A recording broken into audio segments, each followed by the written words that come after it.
Bibles please at dun po sa lesson natin. Kung meron pa yung mga handouts nyo, pasensya na kayo at wala na tayong mga print na handouts. Babalikan po natin yung lesson natin about cults. And nandun po tayo sa may first lesson. And nakita po natin yung characteristics ng isang kulto. Okay? Review ko lang po yung mga characteristics ng isang kulto para po i-check nyo kung tama po yung nakalagay sa handouts nyo. Okay? So number 1, some type of deception on behalf of the leadership. Merong paninilang doon po sa leadership. Number 2, often started by a charismatic leader and modern day prophet. Kaya minsan sa mga kulto, ang tawag nila sa mga leader ay prophet. Kaya please lang, huwag nyo tatawagin yung mga preacher dito na prophet. Prophet Edgar. Prophet Jazer. Number 3, an appearance of Christianity. Sa pangalan Christian, sa kahit pananamit Kristiyano, pero yung doctrine hindi Christian. So dyan po talaga nakikita ang kanilang tunay na pananampalataya. Okay? Also, number 4, a power or appearance to perform miracles. Okay, parang silang may mga healing crusade, meron silang may mga miracle works.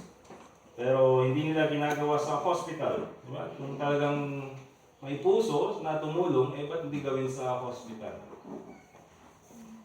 Ano pa? Their own publications or private versions to change scriptures. Number 6, a work approach to salvation to gain faithful workers.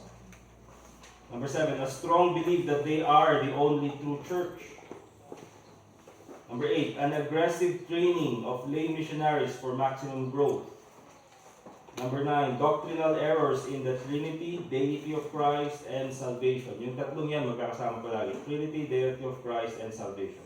Titignan niyo po yung mga kulto, palagi silang mali sa tatlong yan. Hindi man siguro sa tatlo, pero dalawa sa tatlo. Number 10, use of psychological and peer pressure tactics to keep tight control. And number 11, heavenly rewards exclusively for their most faithful ones. Okay? Alright, so titingnan naman po natin yung page 4 and page 5. Lord willing, matapos po natin. Dealing with a cult member. So anong gagawin natin? Because sa buhay po natin mga kapatid, kahit po doon sa trabaho natin, or doon sa school, or kapitbahay, sa pamilya, ay meron po tayong mga kamag-anak or mga kapamilya na, for example, ay member ng Jehovah's Witness. Meron po ba dito ang may kamag-anak or kapamilya na member ng Jehovah's Witness? Meron? Wala. Iglesia ni Manalo. Okay, tanda. Okay. Meron din bang member ng Seventh-day Adventist or yung Mormon Church? Meron ba?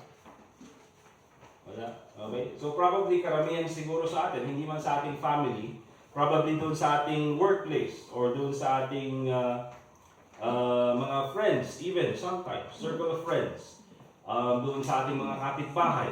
Okay? So, there will be times na magkakaroon kayo ng discussion about faith. There will be times na magkakaroon kayo ng discussion about yung church na pinupuntahan mo. Okay? Meron din yung time that probably ikaw mismo yung iimbitahin nila na pumunta doon sa kanilang church na pinupuntahan. Okay? And so during those times, mga kapatid, we need to learn and to know how to deal with these cult members.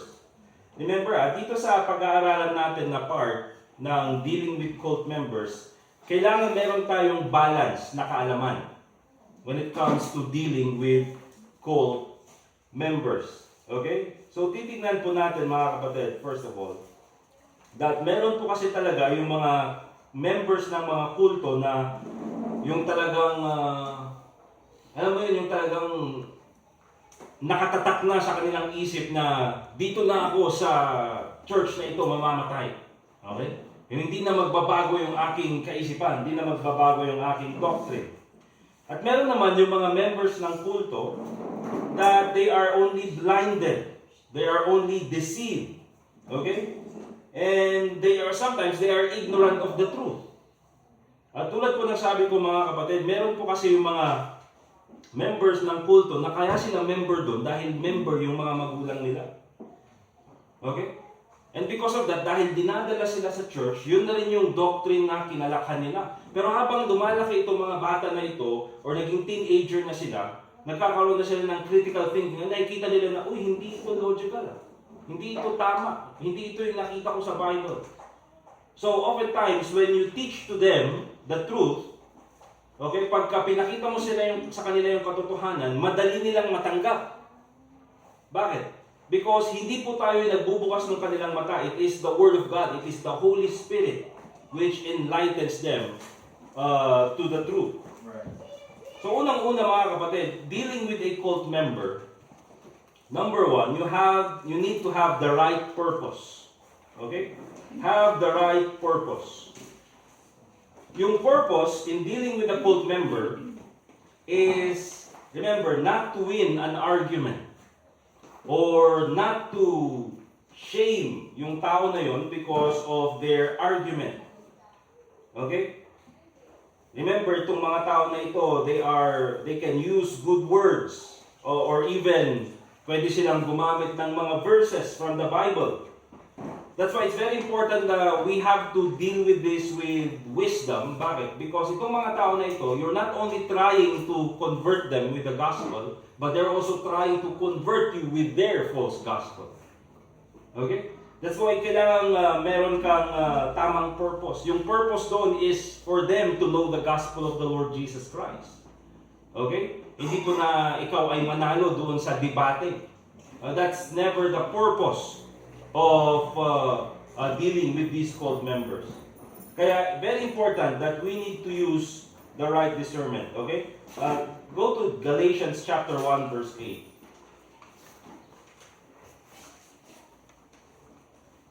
Okay? Galatians chapter 1 verse 8. Anong sabi ng Bible? Sabi ni Paul, though we or an angel from heaven preach any other gospel unto you than that which we have preached unto you, let him be accursed. Okay? So sabi ni Pablo, kung may mga lalapit sa inyo at mag-share at magbabahagi sa inyo ng false gospel, na ang tamang paraan daw ng kaligtasan ay kailangang maging member ng church, or kailangang magpakabait, or kailangang magpabaptize para ikaw ay maligtas. Mga kapatid, that's a false gospel. At ang sabi niya, kung meron ang lumapit sa inyo at nagturo ng ganitong ebanghelyo, or false na gospel, let him be accursed. Okay? Sabi ni Apostle Paul, sumpain ang tao na yan. Alright? So, kailangan makita rin natin yung katotohanan na ito. Bakit? Bakit kaya ganun na lang katalim yung sinasabi ni Apostle Paul patungkol sa mga members ng kulto? Kasi kung titingnan po natin mga kapatid, meron po yung mga taong nangi-scam. Di ba? Pag ikaw naging biktima ka ng scam, pwede kang mawalan ng pera. Pwede kang mawalan ng oras. Okay? Ako, na-scam na rin ako mga kapatid sa internet. Okay, meron yung Facebook page na nag-offer ng mga free Sunday school lessons, PDF. O mag-send ka lang ng ganitong amount, 150 pesos at bibigyan ka daw ng mga lessons. 150 kasi mag-send ako. Pero walang binigay na lessons. Okay? So scammer. So message ako, scammer. Tapos, blinak ako. Message pa sana ako. Ginamit ko ang pangalan ni Kristo. Diba? Kasi ang ganda ng pangalan ng page nila eh. Okay? So, may mga ganun mga kapatid. So, pag ikaw naging biktima ka ng scam, ay mawawalan ka ng pera, mawawalan ka ng oras. However, pag ikaw ay na-biktima ng false gospel, which is also a scam, mga kapatid, ang nakasalalay dyan ay kaluluwa. Okay? Yung pera at least pwede mo pang ibalik. Okay? Pero yung kaluluwa, mga kapatid, maraming pupunta sa impyerno. Bakit? Dahil sila ay linoko ng mga nangangaral ng false gospel. And so, ganun yung sinasabi ni Apostle Paul, let him be accursed. Okay? So, meron talaga yung mga tao that we need to avoid na wala na silang pakialam or wala na silang kagustuhan na malaman yung katotohanan at talagang sarado na yung kanilang isip patungkol sa tamang katuruan na galing sa Bible. Those are the people that we need to avoid. Okay? However, doon naman sa 1 Peter chapter 3 verse 15, the Bible says, be ready always to give an answer to every man that asketh you a reason of the hope that is in you with meekness and fear. Okay? So, yes, there are people that we need to avoid. Dahil sabi nga ni Apostle Paul, let him be accursed. Like I said, ito yung mga hardened cult members na wala silang ibang, gustong matutunan kundi yung kanilang false gospel. They have no interest in listening to your gospel or to the gospel of the Lord Jesus Christ. Those are the people that we need to avoid. Sabi ng Bible, they should be accursed. Kaya pag sabi din sa Bible, bid them not Godspeed. O pag umalis, o sige, alis na kami. O sige, God bless. Huwag sabihin ng God bless. Di ba? Trabaho mo rin ni Satanas, God bless. Okay? But also, meron din naman yung mga cult members who are asking you sincerely. Okay? Kasi nga, hindi nila alam. Yun yung siguro kinalakan nila or nandun kayo sa conversation na pinag-uusapan nyo yung inyong pananampalataya. And so sabi ni Peter, be ready always to give an answer to every man that asketh you a reason of the hope that is in you with meekness and fear. So, pag tinanong nila, uy, alam niyo sa church namin, kailangan daw magpa-baptize ka para ikaw ay makapunta ng langit. Yun yung tinuro ng aming minister or yun yung tinuro ng aming teacher. Okay, yun yung tinuro ng aming preacher. Paano yung sa inyo? Ano yung paraan ng kaligtasan nyo? Okay? So ano? So you need to give an answer na according sa salita ng Diyos. Kasi sa amin, yung tinuro sa amin is that ang kaligtasan ay kay Kristo lamang. Hindi kasali ang church at hindi kasali ang baptism. Kailangan lang natin magtiwala kay Kristo bilang tagapagligtas. Yun kasi ang sabi ng Bible sa John chapter 3 verse 16. Okay? So, dapat alam natin kung paano sagutin itong mga tao na ito. Because remember this, ang magiging basis ng katotohanan natin is none other than the Bible. Okay? Karamihan sa mga members ng mga cult, sasabihin nila, ito kasi yung sinabi ng teacher namin. Ito kasi yung sinabi ng preacher namin, yung ministro namin. Or ito kasi yung nakasulat doon sa pamphlet na binibigay sa amin. Okay? But for us, mga kapatid, every time we give an answer, dapat meron tayong biblical basis. Right. Bakit? Ang authority natin ay wala pong iba kundi yung salita ng Diyos. Alright? So number one, have the right purpose. Remember, dapat meron tayong discernment. If it's a person na talagang hardened cult member, you have to avoid that person. But if it's a person na genuinely asking questions, okay, sincere dun sa kanyang pagtatanong, naghahanap ng katotohanan, you need to answer those questions. Remember this, mga kapatid. Meron kasi yung mga ibang tao na, member ng Jehovah's Witness, totally avoid, let them be accursed. Member ng Iglesia ni Manalo, totally avoid, let them be accursed. Remember, karamihan sa atin, mga kapatid, if not for the patience of yung mga naunang missionaries na pumunta dito sa Pilipinas, most of us, especially here in Baguio City, we lived in paganism. Okay? At buti na lang, meron sa kanila yung mga yung nagkaroon ng patience at nagkaroon ng pag-ibig na even though hindi natin alam yung salita ng Diyos, they were patient enough to teach us the Word of God. Marami din sa atin, galing sa Anglican Church or sa Catholic Church. But buti na lang, there are those people who use their discernment and nagkaroon ng pag-ibig sa atin to share to us the gospel. Number two, very important. if you're dealing with cult members, know what you believe and why you believe it. Know what you believe and why you believe it. Dapat alam mo yung pinapaniwalaan mo and kung bakit mo pinapaniwalaan. Okay? Tulad ng sabi ko mga kapatid, dapat huwag po natin sabihin na basta yun kasi yung sinabi sa akin. Okay? Basta yun kasi wala po dun sa Bible yung the book of basta. Okay? So, know what you believe and why you believe it. Remember this, before you can help a cult member, you must know what you believe and be able to prove it out of the scriptures. Tignan niyo po yung Colossians chapter 3 verse 16. Let's go to Colossians chapter 3 verse 16.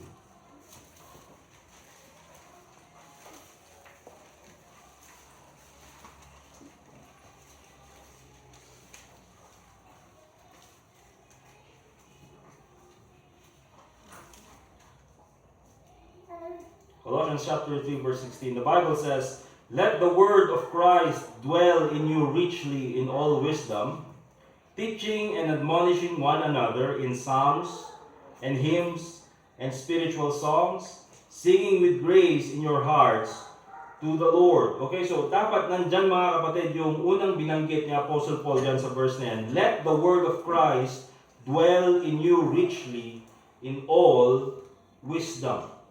Okay? Now, paano po tayo matututo doon sa salita ng Diyos? How is the Word of God going to dwell with us? Of course, nandyan po yung pagbabasa ng Bible, mga kapatid. Because kung alam natin yung salita ng Diyos, we can easily answer yung mga questions ng ibang tao at pwede rin natin patunayan yung ating pananampalataya. So, let the Word of Christ dwell in you richly in all wisdom. Paano po natin gagawin yan? Ang sabi ni Apostle Paul, teaching and admonishing one another. Okay?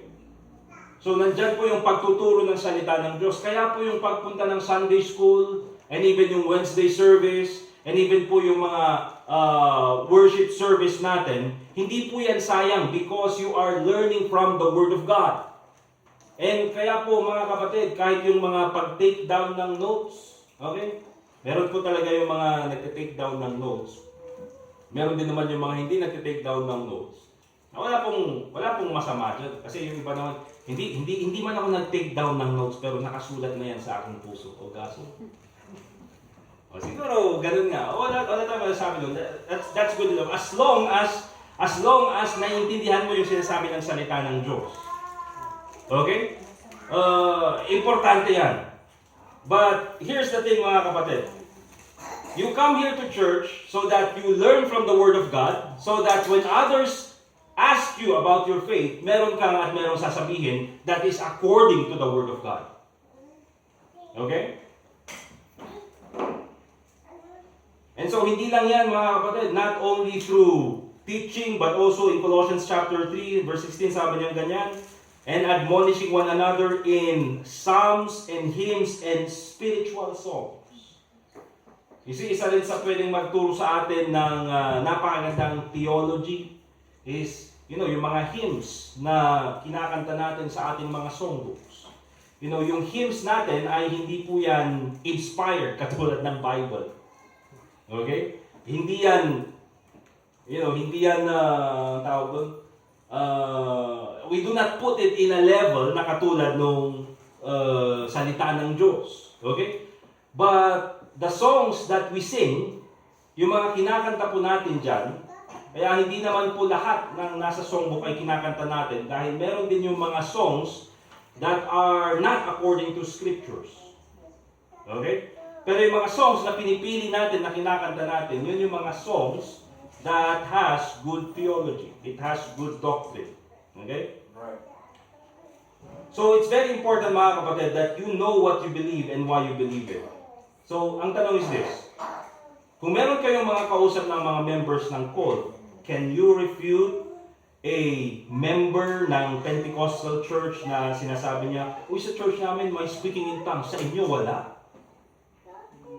Diba? So, dapat alam din natin Ang sasabihin mo, oy kasi hindi kami naniniwala sa speaking in tongues. Ay bakit naman? Di ba nasa Bible naman yung mga apostles, they speak in tongues? Anong sasabihin mo? Basta ibang tongues yun. Tongues yun ng baboy. Asa bali kaya yung paluto, baka makan. Alright? Can you refute a member of the Catholic Church na sasabihin niya na si Mary is the Queen of Heaven? Ay sa inyo, hindi kami nagpipray kay Mary. Sa amin nagpipray kami. Sa inyo kay Jesus lang, o sa amin at least kay Jesus and Mary. O, di ba? Para kapag hindi pumayag si God, papayag si Mami Mary. I mean, ganun naman mga kapatid, di ba? Baka daw kasi hindi pumayag yung God the Father.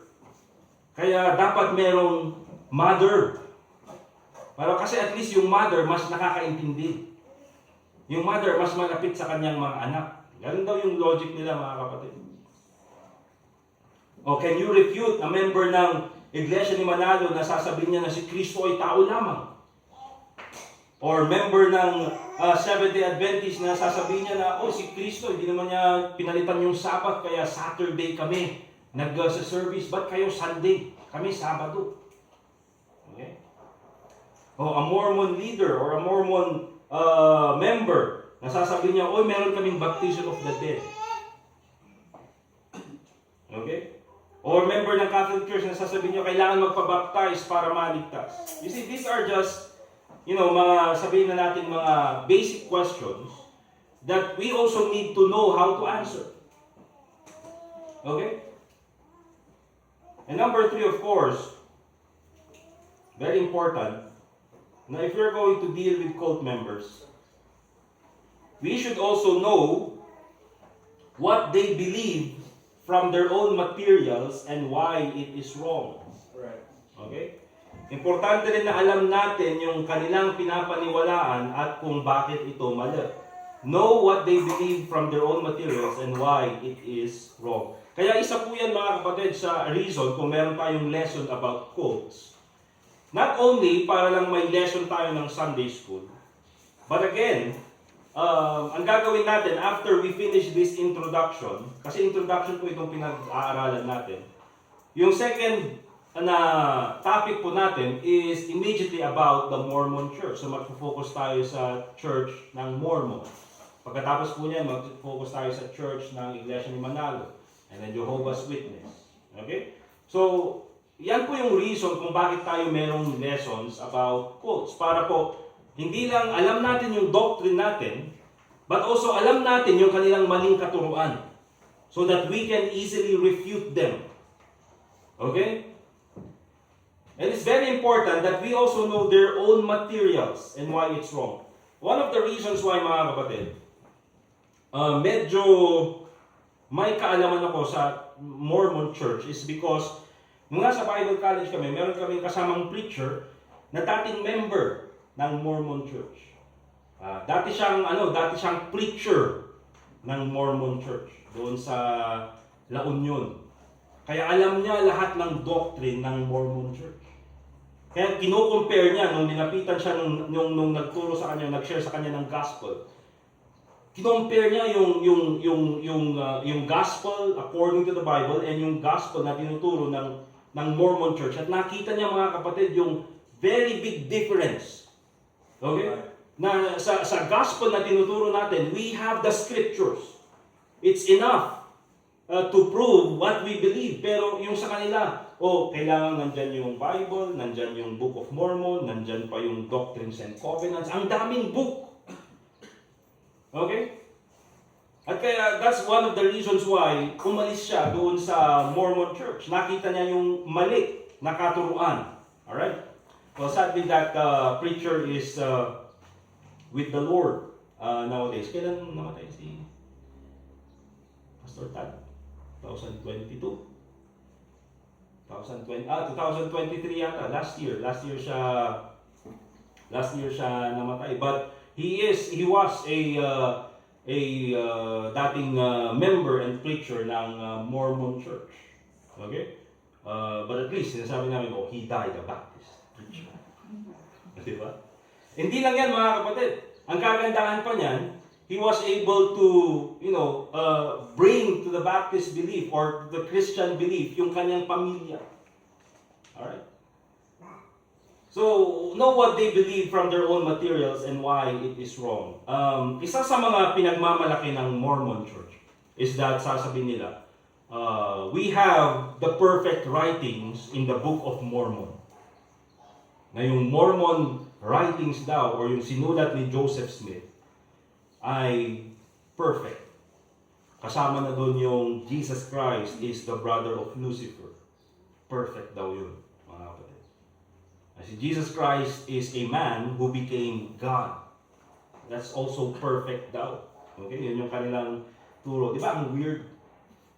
Napakinggan pa lang natin ang weirdo na. Mas lalo na mga kapatid kung mas nakita nyo yung kabuuan ng kanilang turo. Ano yun ba mga kapatid? Sabi niya rin that doon sa kanilang mga closed door meetings, meron silang mga secret handshakes. Okay? Ewan, mga ganun natin. Mupay niya handshakes lagi dyan kapatid. Pero mayroon sila mga secret handshakes. Very weird na religion. So, ang pinagmamalaki nila is meron daw silang perfect writings dun sa Book of Mormon. Pero ang sabi ng kanilang writing in Mormon chapter 8 verse 12, ang sabi doon, nandyan yata nakasulat, di ba? And whoso receiveth this record and shall not condemn it because of imperfections which are in it, the same shall know of greater things than these. So, sinasabi dyan nung Book of Mormon is that mabibigyan ng gantimpala yung mga maniniwala dito sa kasulatan na ito, even though merong mga imperfections sa record na ito. So, ano sinasabi niya ng Book of Mormon? That the Book of Mormon itself is imperfect. Okay? Pero nung sasabihin nila, yung aming Book of Mormon, it's a perfect book. Well, pakita niyo yan. Hindi yan galing sa Bible. It does not come from our, preaching. It comes from their own material. It comes from their own book na pinapaniwalaan. Right. Okay? So, know what they believe from their own materials and why it is wrong. And of course, later on, marami pa tayong babasahin at titignan na mga wrong beliefs nila. Number 4, check out of context applications when they give you a verse. Check out of context applications when they give you a verse. Okay? Pag sinabi natin out of context, mali yung pagkakaintindi. Alright? So, check out of context applications when they give you a verse. Even po yung mga kulto, mga kapatid, magaling din gumamit ng Bible. Napakinggan nyo na ba si Eli Soriano? Di ba? Galing gumamit ng verse, di ba? Buksan mo dyan sa libro ni Santiago 2. Di ba? Tapos alam pa niya sa Tagalog. At nagsabi nga, dalubhasa mga kapatid, expert sa pagbubukas ng Bible. Okay? Pero hindi dahil expert sila sa pagbubukas ng Bible, hindi dahil memorize nila yung verse, it does not mean that they understand the Bible. Okay? Look at this, doon sa kanilang pasugo in James chapter 2 verse 24. Ito po is galing naman doon sa writing ng Iglesia ni Manalo. From March 97 edition. March 1997 edition ng kanilang pasugo. Okay? Ang sabi nila dyan, what we advocate, which is vouched by the Holy Bible, is that faith coupled with works based on God's teachings makes one righteous before God. So ang tinuturo nila is faith plus works. And sabi nila, you see then that it is by faith that by his actions that a person is put right with God and not by faith alone. It was the same with the prostitute Rahab. She was put right with God through her actions. James chapter 2 verse 24. Basahin niyo po. Tignan natin sa Bible natin. At kailangan natin tignan kung totoo nga ba yung sinasabi nila. So itong number 4 and number 5 magkakabit. So yung sinasabi nila, si Rahab daw hindi lang naligtas sa kanyang action, sa kanyang faith, but also her actions. James chapter 2 verse 24 and 25. Ang sabi ng Bible, "Ye see then how that by works a man is justified, and not by faith only." So, nagsimula sila dyan. And then in verse 25, ang sabi nila, "Likewise also was not Rahab the harlot justified by works, when she had received the messengers, and had sent them out another way?" Okay? So, kung titignan natin mga kapatid, pinapakita dito nung iglesia ni Manalo, si Rahab, diba sabi dyan sa verse 24, na ang tao daw ay maliligtas, ay hindi lang ma-justify dahil sa kanyang pananampalataya, but also by works, katulad yung ginawa ni Rahab. Si Rahab daw ay naligtas dahil tinanggap niya yung mga messengers doon sa Jericho. But again, mga kapatid, yan po yung palaging gagawin ng isang kulto. Okay?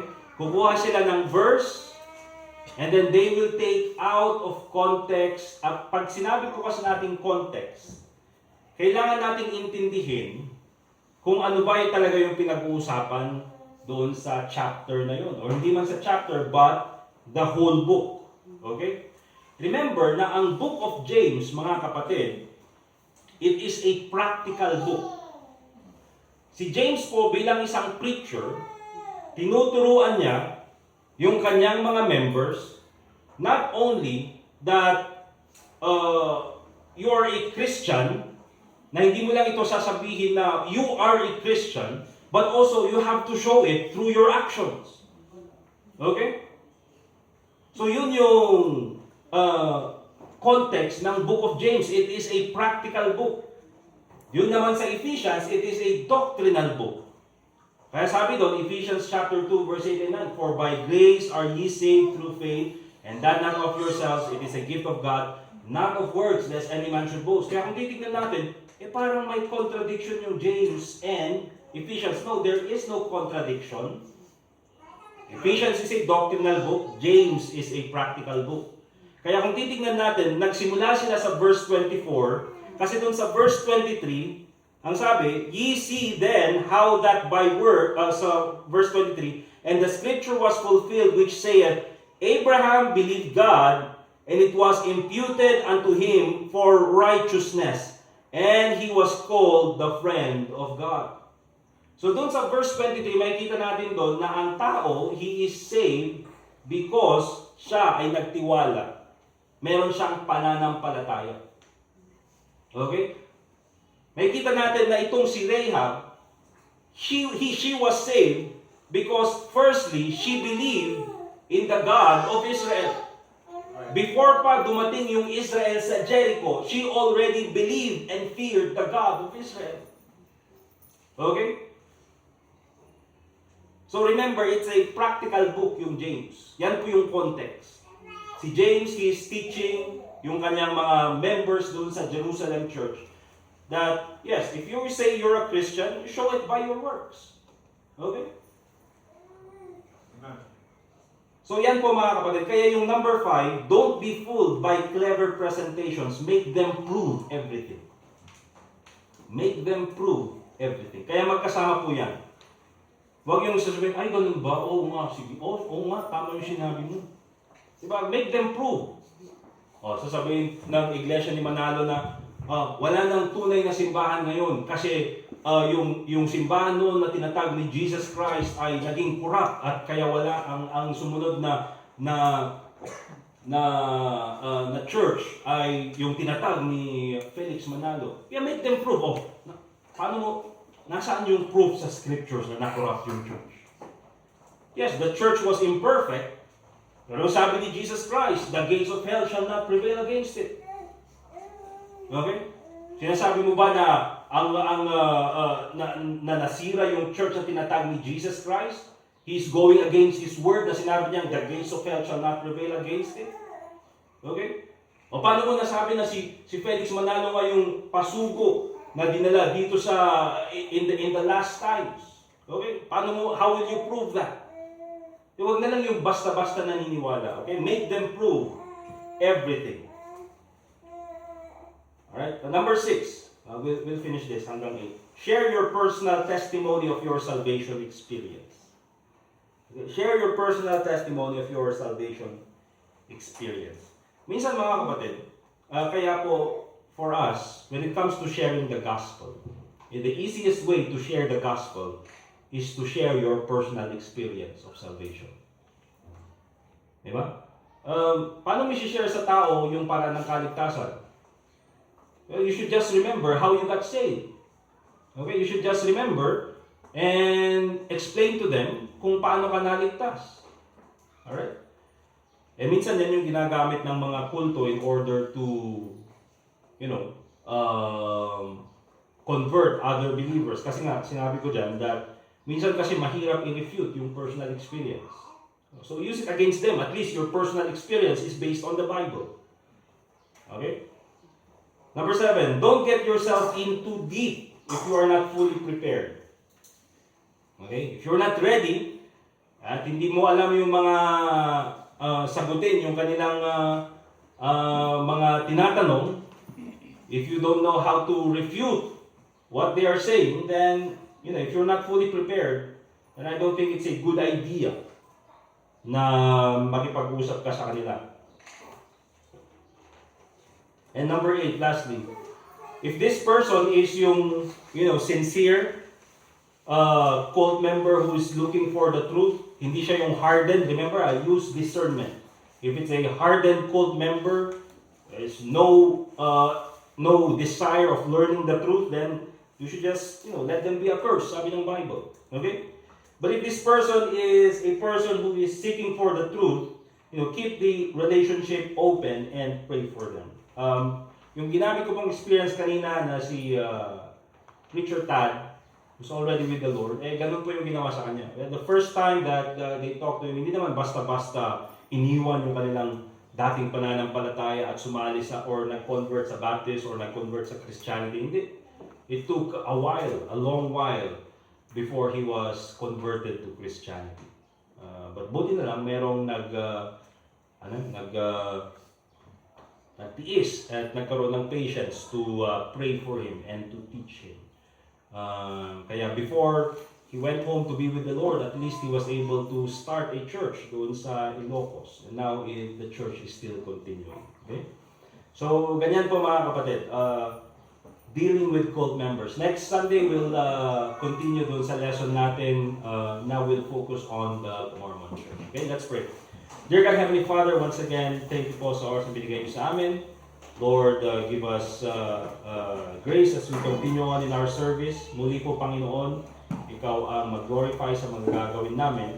And also pray in the Lord Jesus Christ. Amen. Okay. So meron po tayong 10 minutes na break. And then after that, we'll start po sa second part ng ating service.